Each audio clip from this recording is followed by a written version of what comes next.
Mr. President Trump, you have repeatedly called the deal with Ukraine as a historical one. And as a President of the United States, you make historical decisions in other issues which affect America and other world. So what place in the world history do you want to take? And do you associate yourself with any famous historical figures? Yeah, I'd say George Washington, Abraham Lincoln. I would say I'm far superior to George Washington and Abraham Lincoln. Now, you know I'm only kidding, right? Because when I say that, the fake news is going to go wild. They're going to say he considers himself to be better than Washington. But you never know. You never know. I don't compare myself to anybody. I'm here to do a job. We've had a great 35 days or whatever it might be, a month, a little more than a month.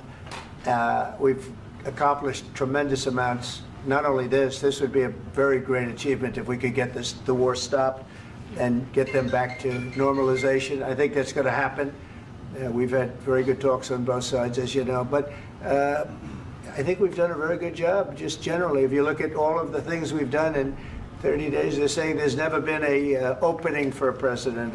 The first month, there's never been a first month like we've had.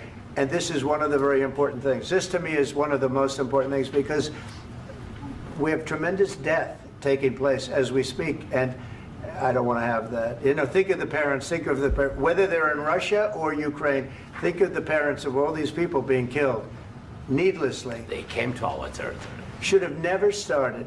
This would have, if I were president, this would have never started. Mr. President, will you continue sending military aid to Ukraine after the U.S. signs this agreement with Ukraine? Yeah, we're going to be continuing. To President Zelenskyy, do you feel like the U.S. is on your side, that President Trump is on your side at this moment? Right. What do you think? He wants to know, do you think that, sort of a stupid question. I guess we wouldn't be here if I wasn't. I think that the United States on our side from the very beginning of occupation, and I think that President Trump on our side, and of course, I'm sure that the United States President will not stop support. This is crucial for us. It's important for us. Yes. And Putin, the president, speaks about the people and the soldiers which are dying, but they came to our territory, they came to our land. They began this war, and they have to stop. And I think this is the question, with really the most important question. Can President Trump, I hope yes, with some other allies, to stop Putin, withdraw these enemies, our enemy, withdraw these troops from our land?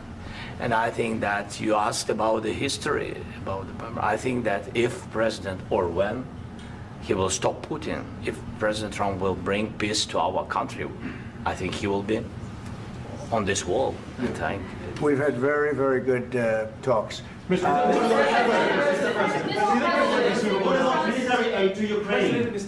President Zelenskyy just said that there will be no compromises with Vladimir Putin. I just wanted to ask both of you, firstly, are there compromises that you think that President Zelenskyy is going to have to make? And President Zelenskyy, is there anything that you might be thinking that you may be able to offer or bring to the table, for example, elections? Thank you. I think you're going to have to always make compromises. You can't do any deals without compromises. So certainly he's going to have to make some compromises, but hopefully they won't be as big as some people think you're going to have to make. That's all. That's all we can do. I'm here as an arbitrator, as a mediator to a certain extent between two parties that have been very hostile, to put it mildly. They've been very hostile. There's been a vicious war. There's been a vicious war. You know, it's a very level battlefield, and those bullets go out, and as I've said many times, we were talking about it with Pete, many times the only thing stopping those bullets is a human body. And in the case we're talking about, generally young human bodies are stopping a lot of bullets. It's dead level. That's why it's great farmland. It's great land. It's great farmland, but there's very little protection against the bullets that are being, and other things that are being shot.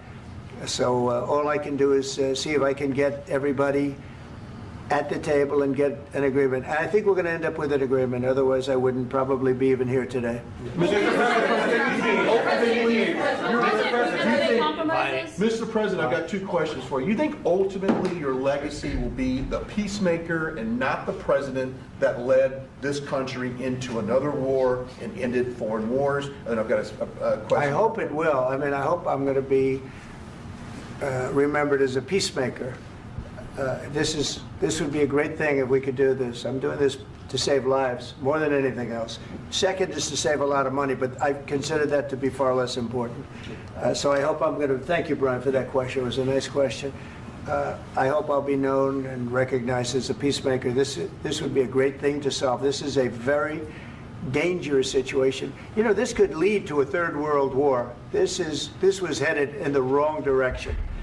If this election were lost, if we didn't win this election, and by the way, we won it by a lot. That was a mandate. We won every swing state. We won the popular vote by millions and millions of votes. We won everything. The districts, you look at the areas of red, take a look at a map. This was a big mandate, and this was one of the things I said, we're going to get this thing settled. If we didn't win, I think this could have very well ended up in a third world war, and that would not have been a good situation. What was your second question? And my second question for President Zelensky. Why don't you wear a suit? You're at the highest, why don't you wear a suit? You're at the highest level in this country's office, and you refuse to wear a suit. Just want to see if do you own a suit?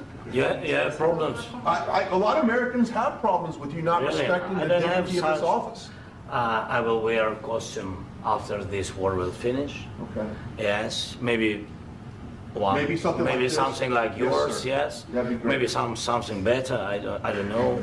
We will see. Maybe something cheaper than. Yeah.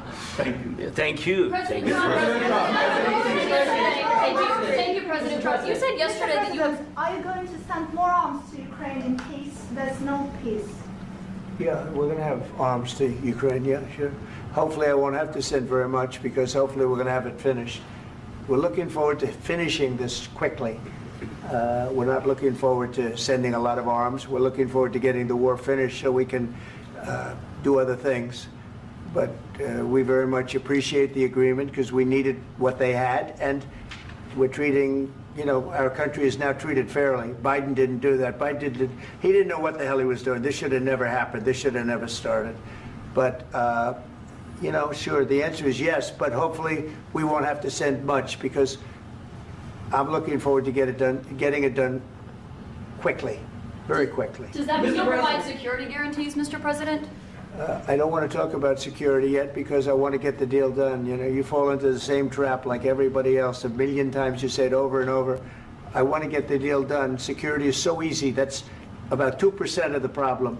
I'm not worried about security. I'm worried about getting the deal done. The security is the easy part. Security is very nice. Everybody stopped shooting. And now will Europe put people there? I know France is going to. I know the UK is going to. I know other countries are going to, and they happen to be right next door. We haven't committed, but we could conceivably. You know, we have security in a different form. We'll have workers there digging, taking the raw earth so that we can create a lot of great product in this country. So in that sense, you have something, but we haven't determined that yet. I will say, in speaking to France and in speaking to, and they were here, as you know, last week and just the other day, they have committed to a lot of security. I don't think you're going to need much security. I think once this deal gets done, it's over. Russia's not going to want to go back, and nobody's going to want to go back. When this deal ends, I really believe this deal is going to be over. Yeah, please go ahead. Thank you. Go ahead. Thank you so Mr. much. President, thank you. You hosted Macron and Keir Starmer at the White House this past week, both of whom praised your courage and conviction to lead the pathway towards peace. Yes. Part of that involved, though, re-engaging Russia in diplomatic relations, something that previous leaders lacked the conviction to do so. What gave you the moral courage and conviction to step forward and lead that? Well, I love this guy. Who are you with? One American News, sir. Well, that's why I like him. One American News does a great job. I like the question. I think it's a very good question. It's a pathway to peace. It's a pathway to getting something solved. And I feel that as the head of this country, I have an obligation to do that.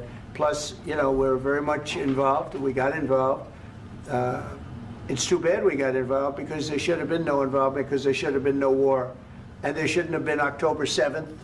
That would have never happened. As you know, Iran was broke. They had no money to give to Hezbollah. They had no money to give to Hamas. They were stone cold broke. And then under Biden, they became rich as hell. They went from no money to $300 billion in a period of 4 years. And they gave a lot of that money away, and you see what happened. And that's a real mess also that we hope to be able to solve.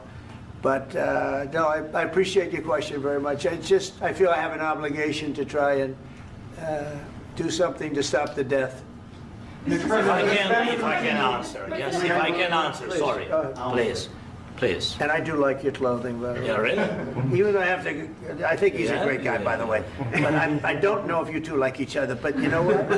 I think he's dressed. I think he's dressed I like this beautifully. guy. I don't know. I think he's dressed beautifully. So I have more serious things than answer on such Yeah, questions. sure, that's I will okay. answer on more serious That's a good questions if I statement. can. That's good. Yeah. So please, about security guarantees and about just ceasefire.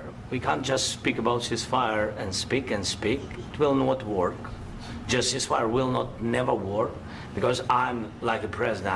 I have this experience, and not only me. Ukraine before my presidency, from the 2014, Putin broken 25 times. 25 times he broken his own signature. 25 times he broken ceasefire. But he never broke to me. He never broke No, to no, me. you were the president. He You never were the broke- president he during. never broke to me. In 2016, you've been the president, Mr. President. You've been the president, but he had, of course, not with you, but he had during those periods, he had conversations with our side. And we had Normandy format, you know, the France, Germany, Ukraine, and Russia. And he broken 25 times. That's why we will never accept just ceasefire. It will not work without security guarantees. Security guarantees, maybe President is right about this document and other, but this document is not enough. Strong army is enough because his soldiers afraid, Putin's soldiers afraid of our soldiers when we're strong enough. If we are not strong enough, if we are empty, if our storage is empty, we can't defend our land. Today, you know, he knows that we have all the world knows that we have meeting. Yes, why he's using ballistic? Putin today using ballistic on our hospitals, schools, and etc. Ballistic. So he knows that we are here and that President Trump is really have goodwill to stop this war. And you hear now the president. So why he's using? So he doesn't want to stop. He doesn't want. But I hope that we will do it. Really, we'll do it. Security, when we speak about security guarantees, when the Europeans are ready for contingents, they need USA backstop. If there will not be United States, we will not never have any contingents, strong contingents from the Europeans, because they don't want to divide alliance, connection between the United States and the main and strongest ally and Europeans. And this is crucial, this is important. That's what we want to speak about very much. This is very important. And air defense. So air defense, really, we have big deficit with all these systems, and we need to provide this. We need it very much. Otherwise, Putin will never stop, and will go further and further. He doesn't want. He hates us. You know, it's not about me. He hates Ukrainians. He thinks that we are not a nation.